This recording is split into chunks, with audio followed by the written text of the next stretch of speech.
அவர் நடத்தியிருக்கக்கூடிய விவாதங்கள் அழகான ஆழமான கருத்து மோதல்கள்.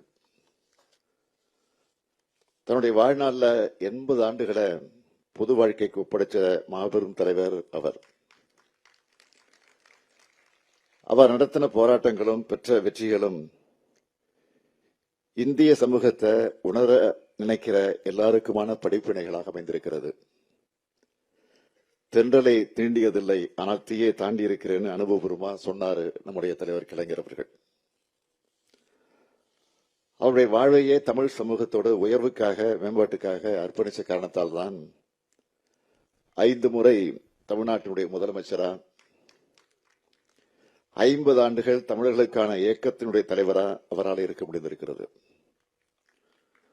தொட்ட துறைகள் எல்லாத்திலையும் கோலோச்சின தலைவர் தான் நம்முடைய தலைவர் கலைஞர் அவர்கள். இலக்கியத்தை தான் இளைப்பாறும் நிழலா அவர் கருதினார். அதனாலதான் எனது செங்கோலை யார் பறித்தும் விடலாம், ஆனால் எனது எழுதுகோலை யாரும் பறிக்க முடியாதுன்னு சொன்னார் தலைவர் கலைஞர் அவர்கள். இலக்கியத்தின் வழி இந்தியர்கள் அனைவரையும் ஒன்றாக இணைக்கும் மகத்தான பணியினை சாத்திய அகாடமி செய்து வருகிறது. ஒருவருடைய இலக்கிய தகுதி என்பதற்கு சாகித்ய அகாடமியினுடைய அளவுகோல் எனும் அளவுக்கு புகழோடு செயல்பட்டு வருது. எழுத்தாளர்களையும் மொழிபெயர்ப்பாளர்களையும் ஊக்குவிக்கக்கூடிய சாகித்ய அகாடமியுடைய பணி மகத்தானது, போற்றுதலுக்குரியது. அவர்கள் கலைஞருடைய நூற்றாண்டு விழாவை JNU-வோடு இணைந்து இங்கு கொண்டாடுவது சிறப்புக்குரிய ஒன்றாக அமைந்திருக்கிறது. இந்தியாவில் எத்தனையோ பல்கலைக்கழகங்கள் இருந்தாலும் JNU-க்கு என்று தனி குணம் உண்டு. கருத்தாழமிக்க உரையாடல்களுக்கு இடமாக உள்ள JNU-வில் வெளிவர ஆய்வுகள் உலக அளவில் பேசப்படுது. அதனால்தான் உலக அளவிலான பல்வேறு பல்கலைக்கழகங்கள் JNU-வோட இணைந்து பணியாற்ற விரும்புகின்றன. அதனால்தான் முத்தமிழறிஞர் தலைவர் கலைஞர் அவர்கள் JNU-வில் தமிழுக்கு ஒரு தனி இருக்கை இருக்குன்னு விரும்பி அதை செயல்படுத்தி காட்டினார். 15 ஆண்டுகள் கழிச்சு இன்னைக்கு அந்த இருக்கைய தனி துறையா வளர்க்கிற வாய்ப்பு எனக்கு கிடைச்சது. அந்த வகையில தமிழ் இலக்கியவியல் என்ற தனித்துறையை உருவாக்க 5 கோடியே 30 லட்சம் ரூபாய் வழங்கணும். JNU-வோட பன்னோக்கு கலையரங்கத்துக்கு அருகே உலக பொதுமுறை தந்த ஐயன் திருவள்ளுவருடைய சிலையை நிறுவ நடவடிக்கை மேற்கொள்ளப்பட்டு வருது. சாகித்ய அகாடமியும் JNU-வும் இணைந்து நடத்துற இந்த விழா மூலமா தலைவர் கலைஞர் அவர்கள் இந்திய இலக்கிய முகமாக அங்கீகரிக்கப்படும் நாளாக இது அமைஞ்சிருக்கு. இந்த நேரத்தில் இங்கே ஒன்று செய்தியை நான் குறிப்பிட விரும்புகிறேன். இந்திய உலகில் பரவலாக அறியப்படும் செய்திதான் என்றாலும் அதை இந்த இடத்துல பதிவு செய்ய வேண்டியது அவசியம் என்பதால் சொல்லுகிறேன். சாகித்ய அகாடமி விருது பெறும் படைப்பாளர்களுக்கும் வீடு வழங்கணும் என்று முடிவு செஞ்சு முத்தமிழறிஞர் கலைஞருடைய பிறந்த நாள் அன்று கனவு இல்லம்னு ஒரு திட்டத்தை நடைமுறைப்படுத்தின. இந்த திட்டத்தில் 15 அறிஞர்களுக்கு தமிழ்நாடு அரசு கனவு இல்லம் வழங்கியிருக்கு. பரிசு தொகை 1 லட்சம்னா மட்டும் சுமார் 1 கோடி ரூபாய்க்கு மேல. அதுவும் அந்த வீட்டுக்கான பத்திர செலவு முதலானவற்றையும் தமிழ்நாடு அரசே இருக்குது. கனவு இல்லம் திட்டத்தினுடைய நீட்சியா சாகித்ய அகாடமி மொழிபெயர்ப்பாளர் விருது பெற்றவர்களும் கனவு இல்லம் வழங்கப்படும் அறிவிக்கப்பட்டு இதுவரை 10 மொழிபெயர்ப்பாளர்களுக்கு கனவு இல்லம் வழங்கப்பட்டிருக்கு என்பதை மகிழ்ச்சியோடு நான் தெரிவித்துக் கொள்ள விரும்புகிறேன். இந்தியாவில் எந்த மாநிலத்திலும் இப்படிப்பட்ட திட்டம் இல்லைன்னு சொல்லத்தக்க வகையில் இதனை நாம் செயல்படுத்தி இருக்கிறோம். இதுக்கெல்லாம் ஒரே நோக்கம், படைப்பாளிகளை அவங்க வாடுகிற காலத்திலே போற்றணும் என்பதுதான். எழுத்தாளரை போற்ற சமூகம்தான் உயர்ந்த சமூகமாக இருக்க முடியும். இந்த சமூகத்தோட முன்னேற்றத்திற்காக, மக்களோட உயர்வுக்காக, அவங்களுடைய சமூக விடுதலைக்காக, முற்போக்கு சிந்தனைக்காக இயங்கும் எழுத்தாளர்களை தமிழ் சமூகம் உச்சிமோந்து கொண்டாட தவறுவதே இல்லை.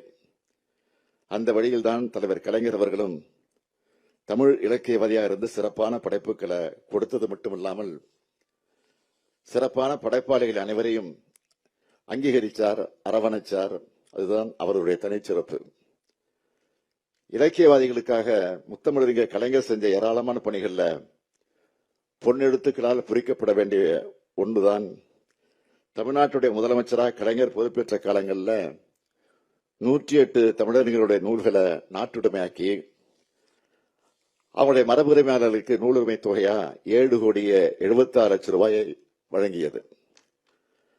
அத்தகைய தலைவர் கலைஞருடைய அடியொற்றி நான் முதலமைச்சராக பொறுப்பேற்றது முதல் இந்த 4 ஆண்டுகள்ல 36 தமிழறிஞர்களுடைய நூல்களை நாட்டுடைமையாக்கப்பட்டு நூலுரிமை தொகையா 4,25 லட்சம் ரூபாய் வழங்கப்பட்டிருக்கு.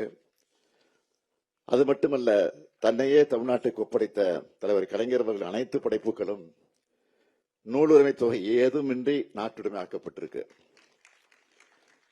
75 திரைப்படங்களுக்கு திரைக்கதை வசனம், 15 புதினங்கள், 20 நாடகங்கள், 15 சிறுகதைகள், 210 கவிதைகள் படைச்சவர்.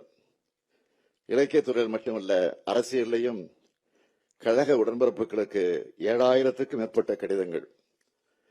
கரிகாலன் என்ற பெயர்ல கேள்வி பதில், தான் நடத்திய இதழ்களை எண்ணற்ற தலையங்கங்கள், தன்னுடைய வாழ்க்கை வரலாற்று 6 பாகங்களாக எழுதிய நெஞ்சுக்கு நிதியின் எழுதுனதோடு கலைஞரின் படைப்புகள் 178 நூல்களாக வெளிவந்திருக்கு. இதெல்லாம் மட்டுமில்லாமல் ஏறத்தாழ 7 லட்சம் பக்கங்களும் அந்த புத்தகத்தில் அடங்கி இருக்கிறது.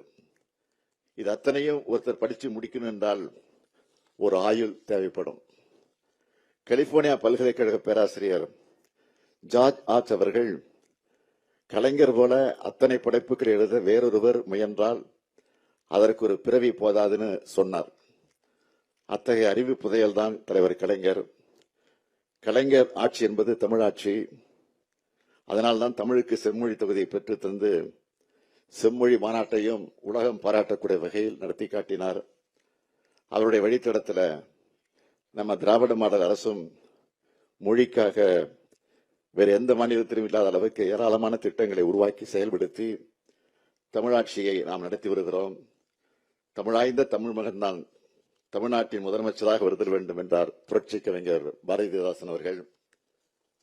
ஆக அத்தகைய தலைவரான முத்தமிழறிஞர் கலைஞருடைய தமிழ் தொண்டினை அடுத்த தலைமுறைக்கும் கொண்டு சேர்க்க இந்த கருத்தரங்கம் பயன்படணும். கலைஞரின் புகழ் பாடுகிறதாக என்பது மட்டுமில்லாமல் கலைஞர் உருவாக்க விரும்பின சமத்துவ எண்ணமும் முற்போக்கு சிந்தனையும் கொண்ட சமுதாயத்தை உருவாக்க இது போன்ற கருத்தரங்கங்கள் பயன்படணும். தமிழ் சமூகத்தில் முத்தமிழறிஞர் கலைஞரை போன்ற படைப்பாளிகள் உருவாகணும். படைப்பாற்றல் பெற்றவர்கள் தொடர்ந்து தங்களுடைய படைப்பை எழுதி வழங்கணும். சிறந்த படைப்புகளை இதுபோன்ற அமைப்புகள் பாராட்டணும். படைப்பாளிகள் அவங்க வாழ்கிற காலத்தில் அங்கீகாரம் பெறணும். இதைத்தான் தமிழ்நாடு அரசு செய்து கொண்டிருக்கிறது. சாகித்ய அகாடமி போன்ற அமைப்புகளும் இந்த பணியை தொய்வில்லாமல் தொடர வேண்டும் என்று கேட்டு விடைபெறுகிறேன். நன்றி, வணக்கம்.